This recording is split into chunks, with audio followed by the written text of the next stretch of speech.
Alright, boys and girls, we are back with another video. This one's going to be a little bit different because normally I focus on D&D miniatures.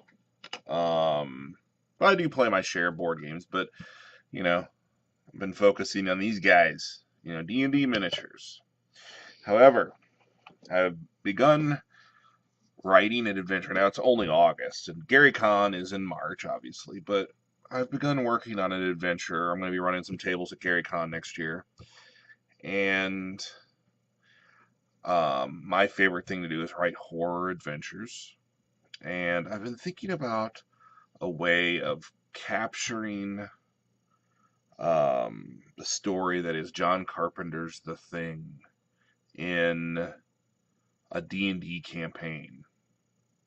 So one of the challenges for that, for somebody that uses quite a bit of props and miniatures and terrain and so forth, is finding a miniature that has the stunning impact that The Thing did in the movie. So that's where The Others comes in, the Seven Sins. Now, I'm perfectly happy getting this game. Because it is a great board game. Great theme, but I'm not here to talk about the actual mechanics of the board game. I'm here to talk about how you can find D&D resources in anything gaming related, or anything that you can find inspiration in. So for these, we're going to soon go through the miniatures, and you'll see what I'm talking about. I saw the miniatures for these, and I've always wanted this game, but knowing what I'm planning for Gary Con, when I saw these things, I was like, yeah, it's time to make the investment. Because, now, my mother actually made the investment. My birthday just passed. And I said, I kind of like that game. And she said, all right, let me take care of you. And so she took care of me very well. I think there's only like one or two other expansions I don't have here. This is all of them.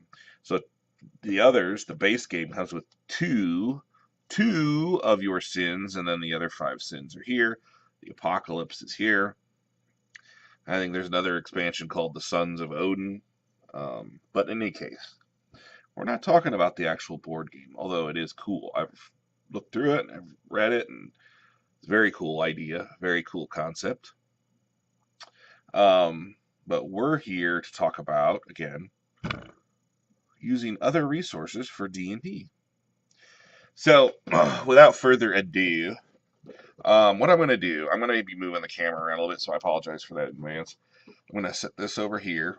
I'm going to crack this bad boy open. We're going to take a look at what it has to offer a D&D table. Oh yeah, that's right, boys and girls. So obviously we got all our rule books and tokens and whatnot in here. So I'm going to just set that over there.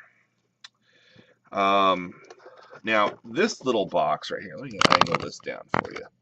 This little box right here contains the heroes that you would use in the game. Now, from what I understand, the heroes are actually like movie monsters, like werewolves and vampires and devils and whatnot, that have banded together to stop the 7 sins. So it's got a cool little theme to it.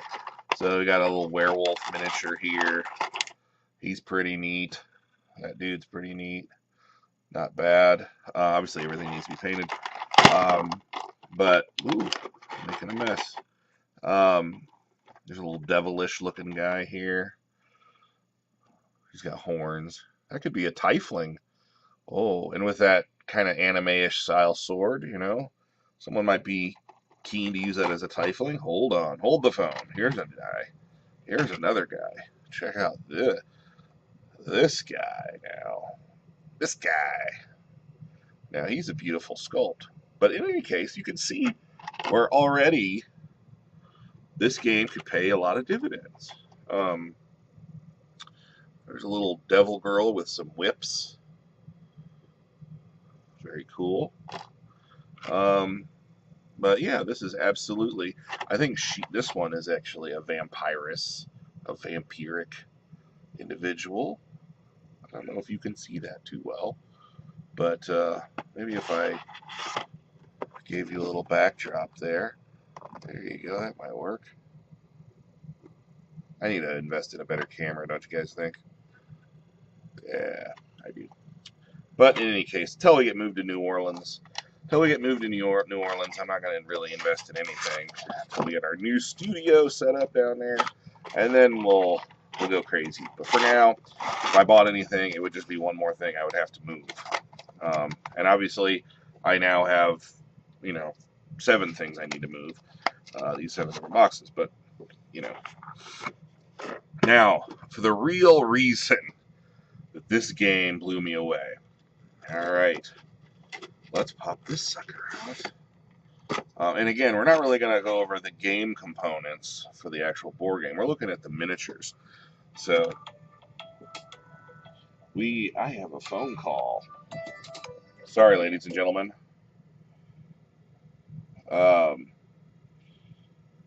Whoa. So the game components here is why we are looking at this. So this guy right here, oh, it's taped. And I don't have a knife handy, so I'm going to have to pick at it. My apologies in advance. Oh, there we go. All right. Look at this honking fella. Now tell me that DMs all over the world are not being inspired right now. Seriously. Now, this thing actually maybe even has a little bit too much form to be the thing from John Carpenter, right? But the way I'm going to write the adventure is it's ever changing, and I'm going to explain that here shortly. So it can take on the form of anything it's ever absorbed. So I'm going to have mechanics for absorbing things and everything. But there are bad guys in each of these boxes over here.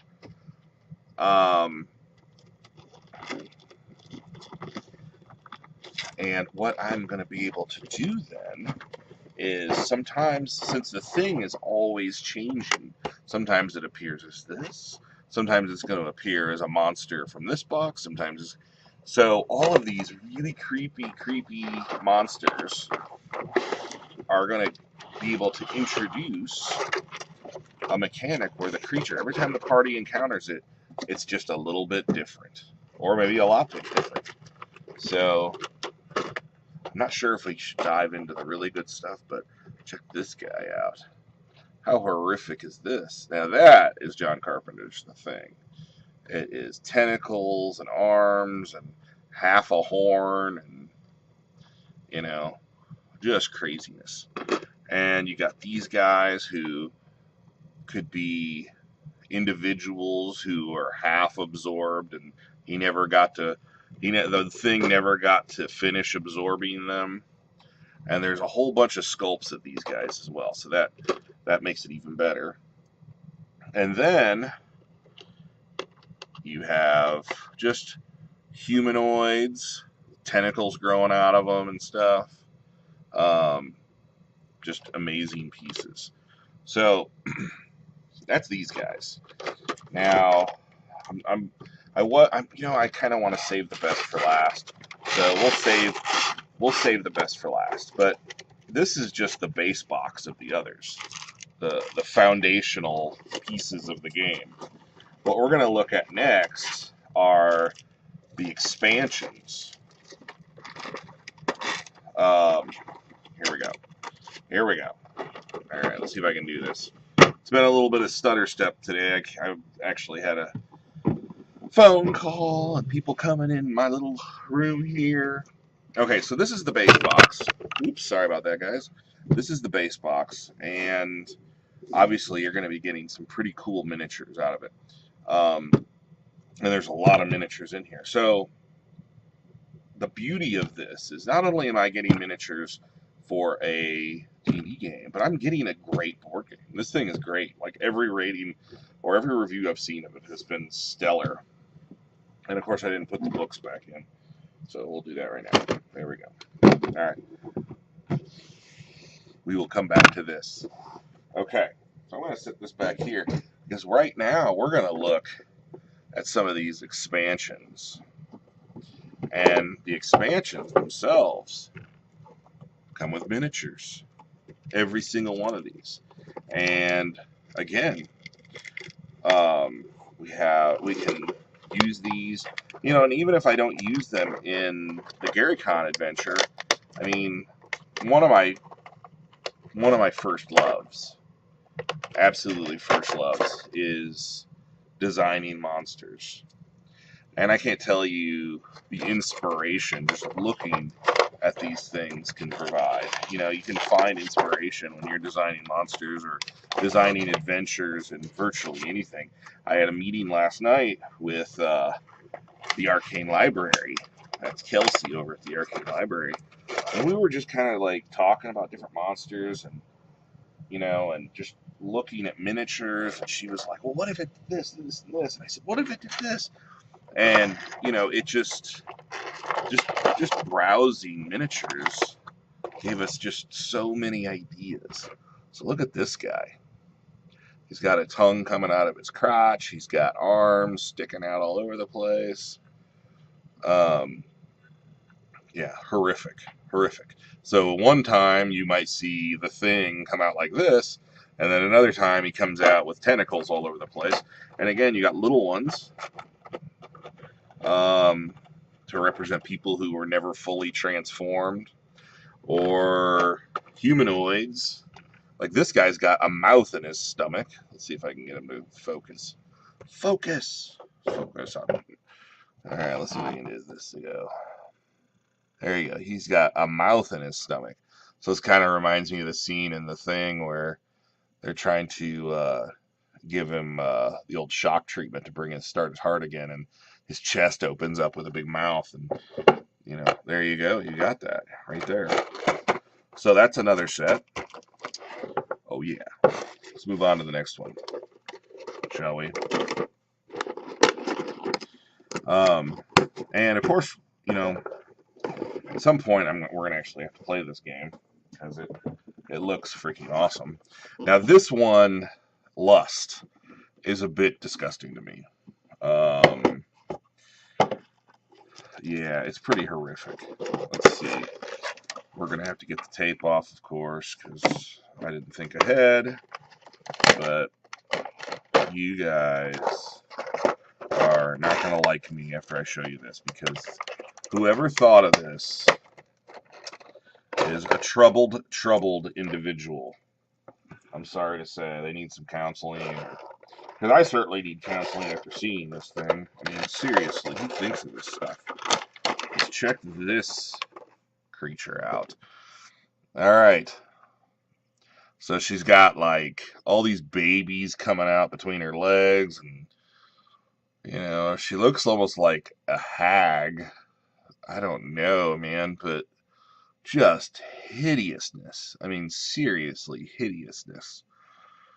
And this is Lust, by the way. So if you're playing the game, this is what you should be lusting for, I guess. I don't know. I'll set that one there. And you got this guy, again, a smaller version. It seems to have a lot of boobies. Goodness gracious.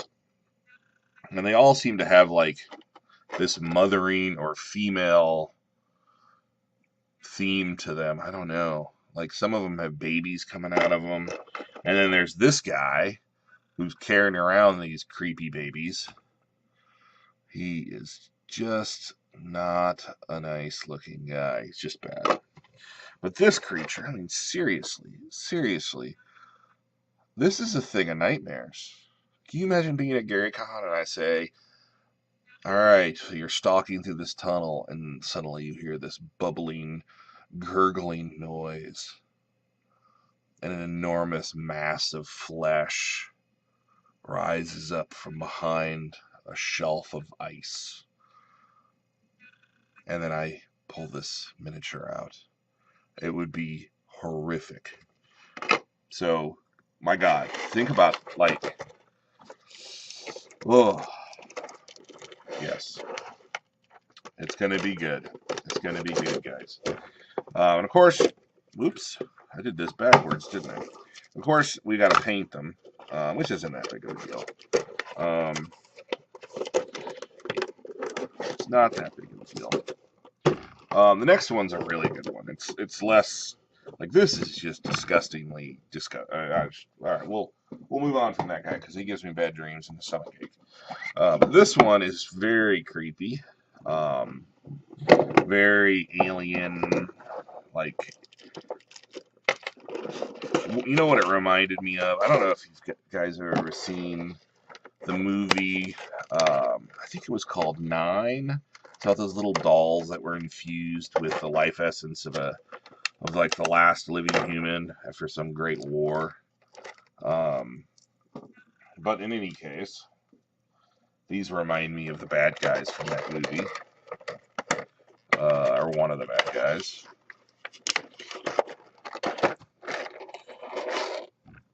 Alright, we're getting there, guys. Sorry about... I should have taken all the tape off in advance. At least I thought about taking all of the shrink wrap off, though. So, look at this creepy guy.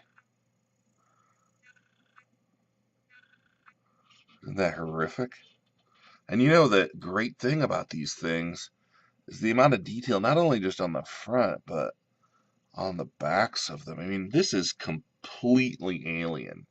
And very Cthulhu-esque with all the tentacles. And a lot of these monsters are very Cthulhu-esque, though. This lady, she's got this big tentacle coming out of her. I don't know where it's coming out of. Let me see if I can figure it out. Oh, it's coming out of her belly. See if we can make it focus on her. A little bit better. It's coming out of her belly, though. Again, you know, the party's moving along, and they see a woman in the snow. She's clutching her stomach. She looks up, a desperate look on her face, and of course, you know, heroes, being who they are going to rush to her side, only to be horrified when the tentacle tries to wrap out around them and try to absorb them. There's the smaller versions of the big guy. Ugh. Horrific. Just horrific. And like I said, look at the detail on the backs. You know, each of these little sets. And here's the thing. How many miniatures we got here? We got 8 miniatures in one of these little sets. 8 miniatures. Each one was between $16 and $20. Now, if you go buy a box of randomized miniatures from any of these, they're about $16, $15, $14 in there. And they're nowhere near this quality. Yeah. So, I guess what I'm trying to say in a roundabout way is that you really have to keep an eye out. You can keep an eye out outside of the normal, you know, Paizo Dragon or Wizards of the Coast Dragon miniature sets. You know, you can get inspiration from anywhere, and this is clearly a great example. Because right now it's, you know, Fantasy Flight and Cool Mini or Not. All of these places are releasing tons of games that have tons of miniatures in them. So you can get a dual purpose. You know, you can get a great game, a board game, and you can get something for your D&D table. It's just a great way to do it, you know. All right, here's one. In terms of the actual game, Seven Sins, I heard that this is one of the best sets. Like, if you want to, like, really stick it to another player, because one player or multiple players can run the heroes, and then the other players run the 7 sins. So it's you're head to head with your chums. This one is called Wrath. In terms of gameplay for the others, it's supposed to be really good. The other one that's supposed to be really good is Pride, and Pride was that big guy with all the tentacles sticking out of him all over his body. He is supposed to be really good too. But in any case, and Gluttony. I think Gluttony, Pride, and Wrath are the 3, at least what I've read. But in any case, this is Wrath. And again, he's got lots of tentacles sticking out of his face. He almost has, like the Hulk's, what was the Hulk's big opponent or rival? Wasn't it Abomination? Kind of has that look to him to me, but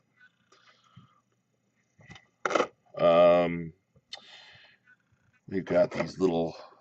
Now these, I don't necessarily think I would use Wrath for my Gary Con, but I certainly see a use for these miniatures in the future. I mean, these are primo. But as far as the thing goes, probably not, but the miniatures are top notch, and definitely going to find use at a D&D table of mine as soon as I get some paint slopped on them. Yes, I said slopped. So, let's get to the next one. This one, Gluttony. And again, in terms of the game 7, or the others, it's supposed to be a good one to have. Let's take a look at the miniatures, because this is one that I definitely can see using at GaryCon. And you'll see why here once I get it out of all the tape off of it. Oh, let's get it open. Open, says me. And I apologize for the length of this video. It's probably going to be a bit longer since there's so many sets of this stuff to go through. But I'm saving the best for last. So, let's crack this guy. Now, in terms of John Carpenter's The Thing, tell me that is not vile, disgusting, and The Thing, right? That is horrific. Horrifically good. And again, what I said, these the little handlers with the tentacles coming out of them, you use a normal looking miniature until they get up close, and then you spring the tentacles on them, switch miniatures out with them.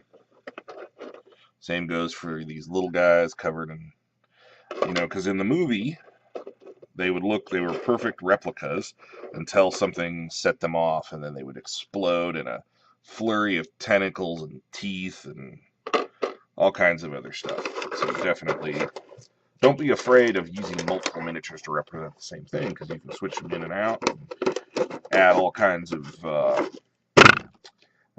variety to your game that way. Here we go. Alright, so now we're up to the last one. Definitely save the best for last here.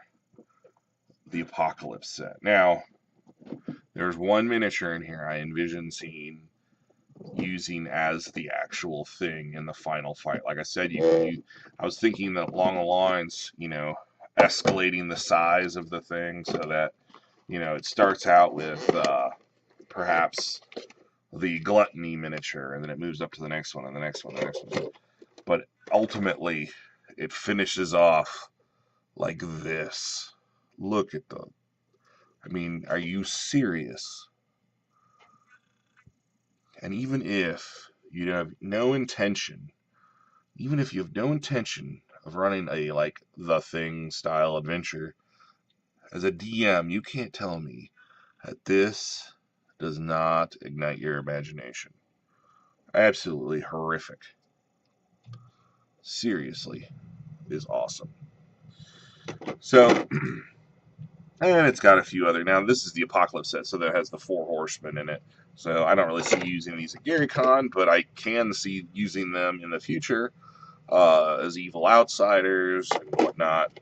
The D&D table, kind of like this one. Something about that mask he's got on that's just kind of frightening. And then, of course, we have Death here, the Angel of Death. It's a beautiful sculpt. All the skulls running down the back. Yeah. All of these. Oh, I didn't notice the back of this one. This is Pestilence, I think. Look at that. It's just a horror show.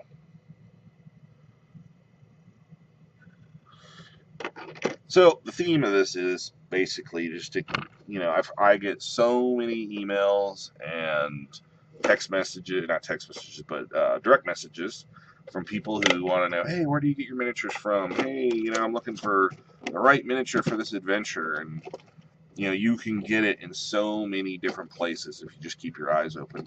And you can get an awesome game to boot that you can dual purpose the materials in. So, yeah, just keep your eyes open, and you can find really cool things like this. Others, the 7 Sins, and great D&D miniatures. Thanks, guys. Happy gaming.